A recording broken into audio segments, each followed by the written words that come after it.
Well, here's our corner of Cornell and Washington. You can see here that the way the city has taken the storm drains out and put in the curb cuts, there's pretty much no way to cross the street now without wading. Used to be that most of the water went underneath the curbs, but now of course it doesn't. Now it flows here, so when I walk through the water, you can see I have to step deep into the puddles. Okay, here we are at Cornell and Washington, Portland Avenue. This is one block farther from my house. Notice here how the water goes under the curb cut, under the curb into the storm drain, and goes around the corner. One can get to the corner where it's kind of dry, and then around the curb, the water comes back out the storm drain onto the gutter and flows down the street.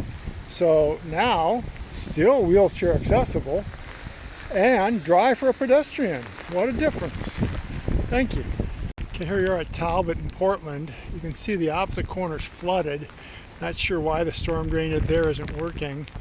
But here you can see on Talbot the water's coming north to Portland and going around under the corner and coming out the storm drain onto Portland and flowing away. So I can walk fairly dryly up onto the sidewalk here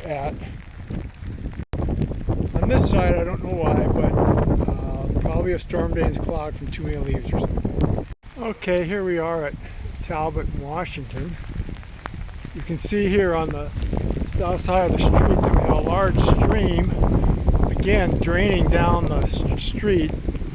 And again, the storm drains have been removed, and you've got 6-8 feet at the widest and 3 or 4 feet at the narrowest at the curb, trying to get through the water to get up onto the curb.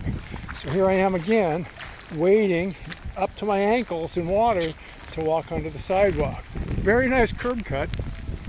Sure glad that I'm not in a wheelchair and having to deal with that, because there'd be no way I could handle that without getting totally sopped. Here I'll only get my shoes wet.